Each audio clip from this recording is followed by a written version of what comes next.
Merci. La commission communication est prête? Communication. Oui, bonsoir. Donc, on va reclarifier un petit peu parce qu'il y a eu des problèmes. Donc, samedi soir, l'Assemblée générale a voté un mode de fonctionnement de la communication du mouvement qui était, lorsqu'on propose un communiqué de presse en AG sur tel ou tel sujet, l'AG dit oui ou non. Si c'est oui, alors elle convoque un groupe de travail, une commission pour rédiger ce communiqué qui sera alors lu le lendemain à l'AG suivante. Donc c'est ce qu'on a fait et on nous a dit, voilà, pour qu'ensuite ils soient envoyés à la presse. Et là on nous a dit, il n'y a pas de vote. Donc là on revient pour relire le communiqué et le soumettre à votre vote. Est-ce que c'était clair pour tout le monde ce que je viens d'expliquer? D'accord. Au fond, vous avez compris, oui ou non? D'accord, je réexplique. Samedi soir, l'Assemblée générale a voté un système de fonctionnement de la communication du mouvement pour qu'il n'y ait pas de porte-parole, pour que les responsables de la communication ne fassent pas tout ce qu'ils veulent, que la communication soit contrôlée par la base, démocratiquement.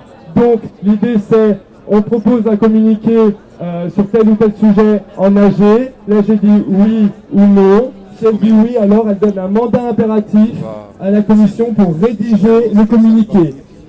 Le lendemain donc, la commission présente le communiqué rédigé, et donc c'est ce que nous avons fait, et on nous a dit non, votre vote n'est pas valide, on ne vote pas. Voilà, donc on recommence, on lit le communiqué, et vous le votez. Et bien entendu, vous voterez pour, contre, et vous pouvez aussi demander un report de vote. Bonsoir tout le monde. Est-ce que vous m'entendez dans le fond? Bien. Voilà. Donc le titre serait « Qui parle au nom de Nuit debout ?» Point d'interrogation. Le contenu maintenant. À plusieurs reprises ces derniers jours, les médias ont présenté des propos tenus par des participants ou participantes, ça sera en TES, de Nuit debout Paris, comme étant représentatifs du mouvement. Nous tenons à rappeler que nous avons choisi de nous passer de porte-parole et que toute prise de position non votée en Assemblée Générale doit être considérée comme strictement personnelle et non représentative du mouvement Nuit debout. Je répète. Tu me le tiens? Il faut que quelqu'un me le tienne dans ce cas-là. Alors, titre. Qui parle au nom de Nuit debout? Maintenant le contenu. À plusieurs reprises ces derniers jours, les médias ont présenté des propos tenus par des participants ou participantes de Nuit debout Paris comme étant représentatifs du mouvement. Nous tenons à rappeler que nous avons choisi de nous passer de porte-parole et que toute prise de position non votée en Assemblée Générale doit être considérée comme strictement personnelle et non pas représentative du mouvement Nuit debout. Approuvez-vous? Voilà. Donc, alors, je sais pas si vous voyez. Mais... Ok, qui veut participer au vote? Qui vote pour? Ça dépend. Est-ce qu'on vote pour une seule personne? Oui, là il y a pas mal de monde pour lundi. On vote pour quoi en fait? On vote pour le communiqué. Attendez, là il y a eu donc la lecture d'un communiqué de presse. Qui veut participer au vote? Vous levez la main. Ok.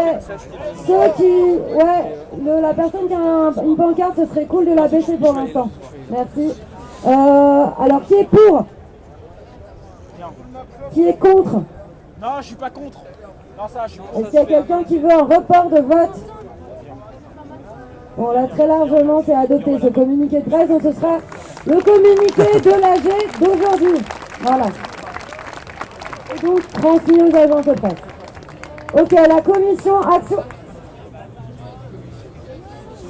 Une dernière précision sur à qui est destiné le communiqué de presse. Oui, l'idée, c'était d'envoyer à tous les médias, aux agences de presse, ainsi qu'aux autres places du mouvement. Non, très calme, c'est ça. Ok. Donc la commission Action Logement. Où est la commission Action Logement? Bonsoir tout le monde.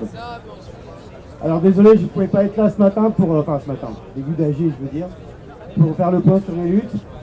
Parce qu'il y avait une action en fin d'après-midi. Il y avait une action en fin d'après-midi, à 18h à Saint-Denis, en solidarité avec les victimes de l'assaut du raid qui a eu lieu à Saint-Denis, qui sont toujours aujourd'hui dans des hôtels sans savoir si les hôtels seront renouvelés, qui sont toujours reconnus comme n'étant pas des victimes. Il y a encore une personne qui est à l'hôpital avec un bras qui est à 90% perdu à vie. Il y a eu des blessés. Et donc, on a fait une manifestation avec l'association droit au logement et il y avait aussi des participants qui sont ici, mis debout, et nous on est allés et ça a fait du bruit dans le samedi. Donc la lutte continue parce que pour l'instant ils n'ont rien obtenu, parce qu'on demande toujours le relogement intégral de toutes les personnes, la régularisation des sans-papiers qui habitaient là-bas parce qu'ils ont été aussi victimes, et qu'ils obtiennent d'ici le relogement des hébergements stables, décents, proches de là où ils habitent. Donc, je vais faire aussi un point que rappeler, c'est la 4e action avec Nuit debout. Et qu'à chaque fois, le fait d'avoir du renfort et d'être plus nombreux, à chaque fois sur ces petites luttes, on a gagné des rendez-vous, on a gagné des renégociations qui vont avoir lieu pour des relogements. Donc c'est très important de savoir que quand on est unis, quand on est nombreux et quand on est capable de sortir de cette place, on peut faire des choses qui marquent. Donc je donne un rendez-vous pour mercredi prochain. Le mercredi qui arrive à 14h ici pour une autre action. Et rappelez aussi que demain, il y a un débat sur les réquisitions des logements vides. Il faut savoir que rien qu'à Paris, il y a 100 000 logements vides. Dans l'Île-de-France, il y a 300 000 logements vides. Et en France, il y a 2 600 000 logements vides. De quoi reloger les 15 millions de mal logés en France. Donc cette question est essentielle. Je vous invite à venir discuter demain et à participer aux actions mercredi à 14h ici. Merci. La lutte continue et on n'est pas fatigué. Merci. Alors, Kazam est prêt, il va y avoir de la traduction. Hello everybody! I'm from Palestine. I came here today to talk to you about 7,000 Palestinian political prisoners looking for their freedom. Now I will give him to translate for you. Bonsoir tout le monde. Je suis ici ce soir pour vous parler de la Palestine, pour parler de 7000 prisonniers politiques et pour demander leur libération. I'm the son of Marwan Barghouti. He's in prison for 14 years now.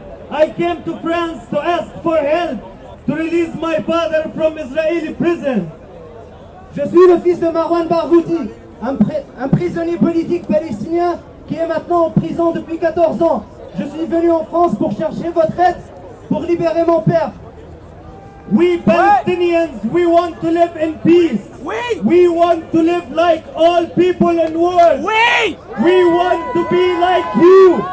We want to live like French people in freedom and dignity. Nous les Palestiniens, nous voulons la paix. Nous voulons vivre en paix comme tout le monde, comme vous en France. Et nous voulons notre liberté. Please everybody, go to the internet, check on Marwan Barghouti, check on Palestinian prisoners that went to prison just for saying no to occupation. You here in Paris say no to occupation. S'il vous plaît, allez tous sur internet, regardez qui est Marwan Barghouti. Et regardez. J'irai moi, mon frère. Merci. J'irai moi. Merci beaucoup. J'irai. Aidez-nous à soutenir notre cause. Aidez-nous à nous libérer de l'occupation. Il y a 7000 personnes qui sont maintenant en prison juste parce qu'ils ont dit non, nous ne voulons pas être occupés.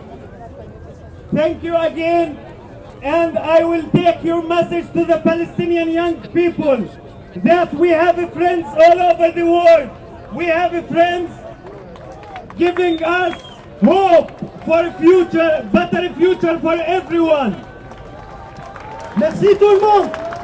Nous allons transmettre votre message aux jeunes de Palestine pour leur dire que nous avons des amis partout dans le monde, des amis en France qui nous soutiennent pour notre cause et pour notre libération. Merci. Free, free Palestine. Est-ce que tu crois que tu pourrais prendre la torche et allumer ça pour que je puisse filmer? Le qu'un Palestine se libère. Thank you very much. Palestine. Ah merde, t'es en vidéo peut-être. La commission SDF. Est-ce que la commission SDF est prête? Trop tard ou... Ok. C'est juste pour vous dire qu'il y a des gens qui sont derrière. Ouais, C'est On va possible. vous Il y en dire a en peut-être un fait, peu un coup. Zoubir, à son intervention, mais il ne peut pas vraiment la comprendre. C'est parce que tu es dans la vidéo, je pense. Ouais, c'est ça. Attends. Ah, Tu veux le prendre ouais, l'affiche. Ah, attends. Viens.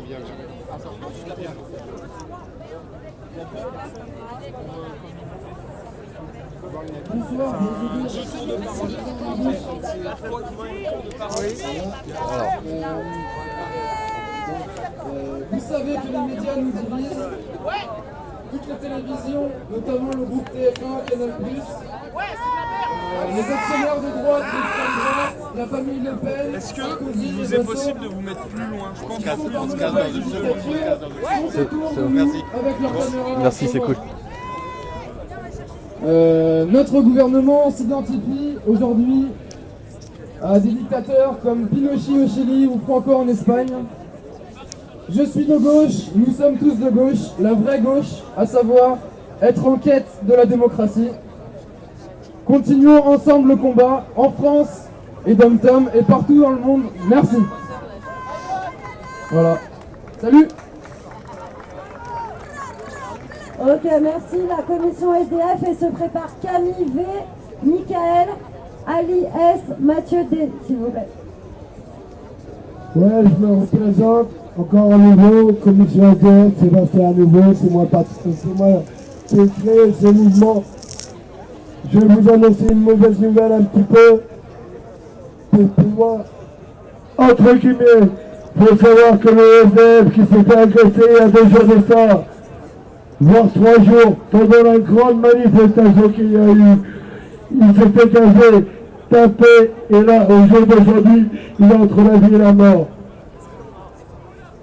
Ce qui est triste pour lui, parce que taper un SDF, c'est très facile.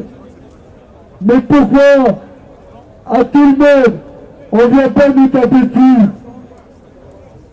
Pourquoi l'État a peur? De quoi l'État a peur?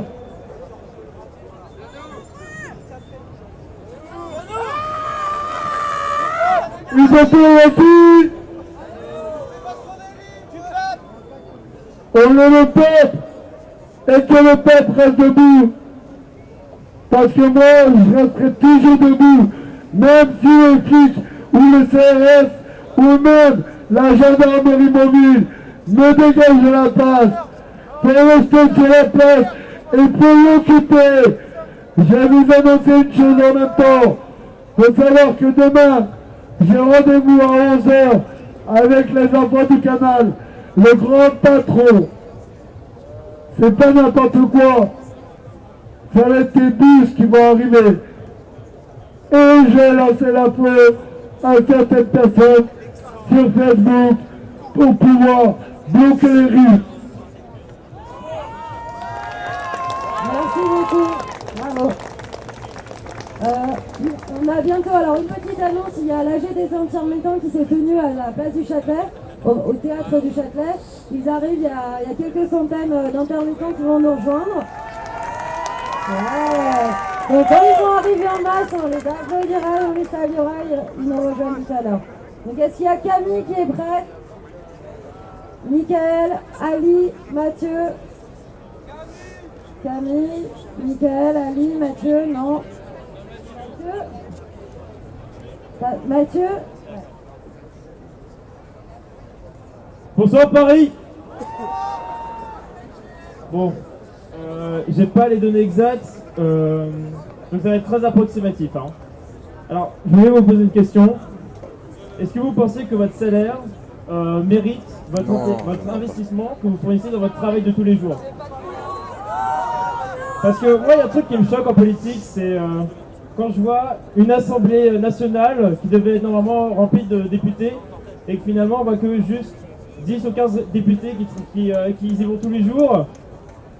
moi franchement je trouve ça vraiment dégueulasse, sachant qu'un député peut gagner entre 5 000 et 11 000 euros, alors que quelqu'un qui est un ouvrier qui travaille tous les jours d'arrache-pied, qui travaille plus de 35 heures par semaine, et gagne à peine le SMIC nécessaire, alors qu'un député il met pas tous les jours à son travail. Franchement, je trouvais pas ça un peu injuste. Tous les métiers dégueulasses où on travaille plus de 35 heures, où on travaille dans des conditions qui sont pas terribles, alors que les députés ils ont vraiment une position sociale qui est assez convenable, et ils ne sont même pas tous les jours à leur travail, je trouve ça dingue. Donc moi ce que je voudrais proposer, c'est de réduire le salaire des politiques à un salaire de 2 000 à 3 000 euros, ce qui je pense qu'il est raisonnable quand même pour eux. Et j'avais lu il y a longtemps un calcul qui avait été fait, et si on faisait ça, ça veut dire que pendant tous les mois, on en ferait des économies de 1 million d'euros qu'on pourrait investir dans la recherche, dans les éducations prioritaires, dans plein de choses, dans les sociétés, dans les associations. Donc je sais pas si vous êtes d'accord avec moi. Donc voilà, moi je pense que ça serait intéressant de remédier au salaire des politiques. Pourquoi ils mériteraient d'avoir un salaire aussi haut alors qu'il y a des gens qui travaillent plus qu'eux et qui gagnent juste le SMIC. Je trouve ça un peu une inégalité. Donc voilà, je voudrais qu'on se pose cette question. Merci de m'avoir écouté. Merci. Donc on va prendre aussi Alexandre D qui est de Nuit debout. Alors je vois très bien vos messages, hein, ne vous inquiétez pas, je les prends note pour les questions que je lis. Si vous souhaitez, après l'AG, vous pouvez me reposer les questions, je vous répondrai. C'est juste que là, pour l'instant, c'est l'AG, je vous laisse écouter, parce que sinon on risque que d'entendre ma voix et on n'entendra pas la reste. Salut à tous. On est de Nuit debout Lyon. On vient vous dire que déjà ça caille vachement chez vous. On est venu avec un collègue, Mehdi, qui a invité à me rejoindre ici. Pour vous dire techniquement, alors nous on est à Place Guichard depuis maintenant 1 semaine et demie. On a une autorisation préfectorale qui sera peut-être pas renouvelée, mais bon, pour l'instant on tient. Comme ici, on a des commissions qui se font tous les soirs, on a des AG qui sont assez productives avec des comptes rendus auxquels vous pouvez avoir accès sur Forum Nuit debout Lyon, un truc qui est super facile à trouver. En termes d'actions qui ont été menées jusqu'à présent, nous on est allé au conseil interministériel à Vaux-en-Velin le 13 avril, où messieurs Valls, Macron, El Khomri, enfin toute la clique qu'on adore, sont venus faire de la provocation dans une des villes les plus pauvres de France, où le taux de chômage s'élève à 25%. Ils sont venus avec un dispositif policier qui, moi, personnellement, m'a fait très peur. Il y avait des snipers sur les toits, on a été mitraillés de photos pendant plus de 30 minutes. On n'a eu aucune audience, on n'a pu rien dire, on n'a pas pu se faire entendre alors qu'on était présent dans une optique non violente, avec des syndicats, avec Solidaire, avec la CGT. On a été ignoré, on a été méprisé, mais on tient le coup quand même. La nuit debout à Lyon, elle continue. Elle va continuer, on va essayer de faire le plus de contacts possible. Et ce que je voulais proposer ici en AG publiquement, c'était qu'on fasse un duplex pour une AG de cette semaine. Qu'on se voit tous ensemble et qu'on puisse parler tous ensemble. Dans un premier temps, peut-être pas faire une AG commune parce qu'on sait que c'est le bordel dans les AG. Mais déjà se voir et savoir ce que les camarades font ici et là. À Montpellier, il y a des étudiants qui ont été gazés, des lycéens qui se sont fait défoncer. À Rennes, il y a eu des étudiants de Rennes 2 qui ont été virés manu militari de leur amphi de fac. Il se passe beaucoup de choses en France et c'est très difficile d'avoir des informations qui permettraient d'avoir une vue globale dessus. C'est pour ça que voilà, si les gens sont d'accord pour qu'il y ait des AG communes et qu'on se voit, qu'on se parle, entre Lyon, entre Paris, entre Toulouse qui font des trucs extraordinaires, avec Grenoble qui font des choses excellentes, avec Saint-Étienne, avec Vaud, avec Saint-Ouen, avec beaucoup de choses, et qu'on puisse se voir et qu'on soit pas divisés, et qu'on puisse voir que ailleurs les gens tiennent encore et qui se crèvent le cul pour ramener des bâches et qui font ça sur leur temps libre, et que contrairement à ce que j'ai lu, non, on n'est pas tous des chômeurs. Il y a des gens qui font leur journée de taf payés comme des merdes et qui viennent ici, qui s'investissent. Donc voilà, tout ça pour vous dire à Lyon, et je suis ni porte-parole, ni délégué mandataire, ni rien du tout. J'aimerais bien que mon collègue Mehdi, il vienne ensuite prendre la parole, parce que lui, il a dosé face à la répression policière. C'est que voilà, on se voit tous ensemble, on garde le contact et on fasse tout ce qu'on est. Et qu'on lâche rien! Cool. Bon bah éventuellement du Duplex, on va essayer de voir si on peut organiser ça. Alors il y avait Frédéric. Frédéric et après se prépare donc Driss, Richie et Maxime Q. Bonjour à tous, je suis heureux d'être avec vous. Je tenais à vous dire bravo, félicitations pour ce que vous faites et de continuer. Je suis très optimiste. J'ai deux choses à dire particulièrement. C'est tout d'abord l'écueil de ce genre de manifestation, c'est tomber dans un communautarisme. J'entends beaucoup, je suis congolais, je suis une femme, je suis malade, etc. Moi, j'ai envie de dire que là, les problèmes, comme disait Deleuze, les problèmes les plus loin sont les plus proches. Moi, un problème du Rwanda est plus proche que celui de mon voisin. Donc là, et c'est moins communauté, nous pouvons parler d'une seule voix, vraiment, je pense, et ce sera la condition de la victoire. Deuxièmement, ce que je voulais dire, c'est pour ça que j'étais venu pour l'histoire, c'est moi qui colle les affiches un peu partout. C'est, je pense qu'il ne faut pas confondre religion et Dieu. Moi, je suis spinozien jusqu'au bout des ongles. Il me semble que souvent, on oublie la possibilité d'un Dieu au-delà des religions. Et qu'il ne faut pas confondre le combat sur le... Voilà. Voilà, je voulais dire ces deux choses. Continuez. Merci à tous.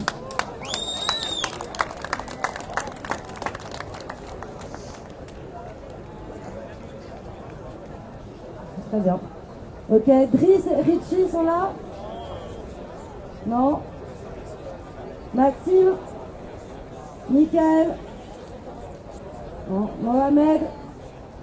Laurent? Mohamed est là? Non. Laurent?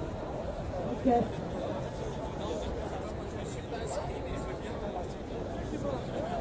Bonsoir Laurent, j'aimerais pas bien ne pas être filmé et pris en photo s'il vous plaît. Merci. Écoutez, il y a beaucoup de choses à dire, je sais pas trop comment je vais commencer, mais dans l'idée je pense que par rapport à toutes les discussions que j'ai pu avoir avec les gens de la place, autour de l'AG, dans les commissions, ceux qui n'y sont pas, tout ça, je pense que ça serait bien qu'on mette en place un ordre du jour, alors pas forcément pour toutes les assemblées générales, mais je crois qu'il y a deux points dont on doit discuter et qui reviennent souvent par rapport au vote ou au non-vote, des communiqués, des tracts, des choses qui sont proposées par nous-mêmes à la tribune. C'est la question de la souveraineté de l'Assemblée générale.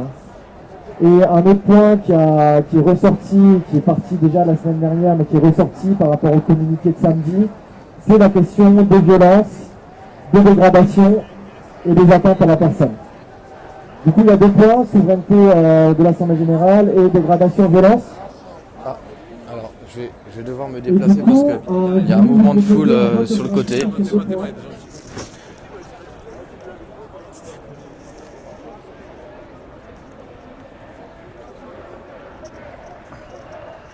Alors ça vient juste d'arriver, hein, c'est vraiment très rapide.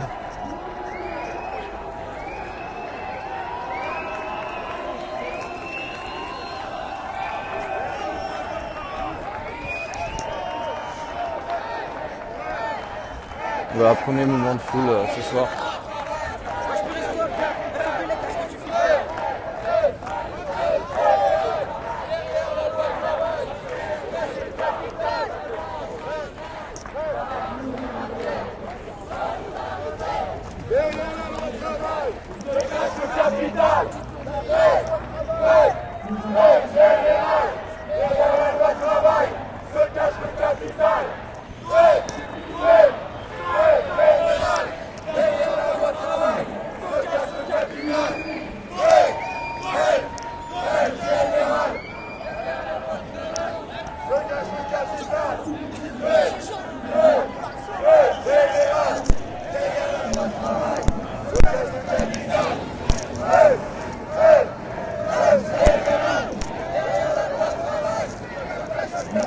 Donc là c'est une manifestation qui se passe dans le calme.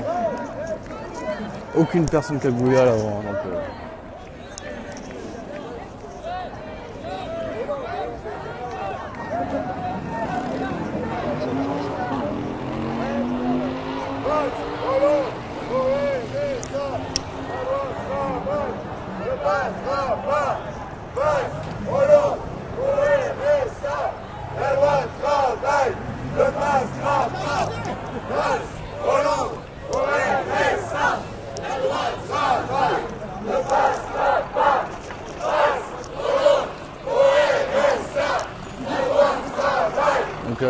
la police n'intervient pas, hein, il laisse passer le mouvement. Donc mouvement très calme, manifestation tout à fait normale, rien de grave à signaler, aucune personne cagoulée. Donc la foule commence à vraiment s'agrandir.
Oui, il me reste de la batterie.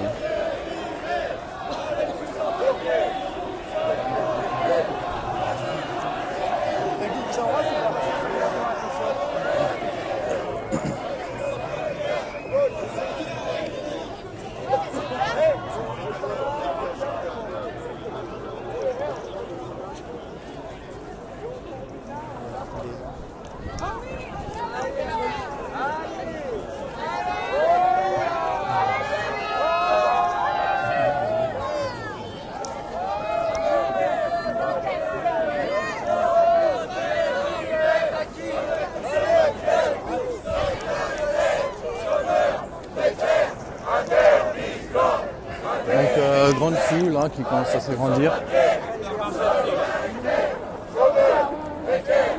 Très calme.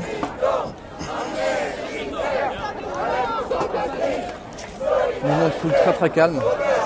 Pardon.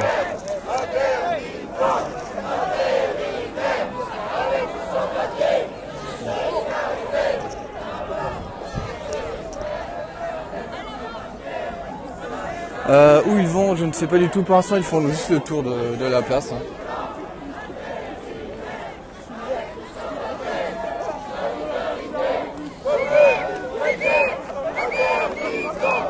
Excuse-moi, c'est pas Benito sur le télescope? On peut se voir vite fait? 2 secondes.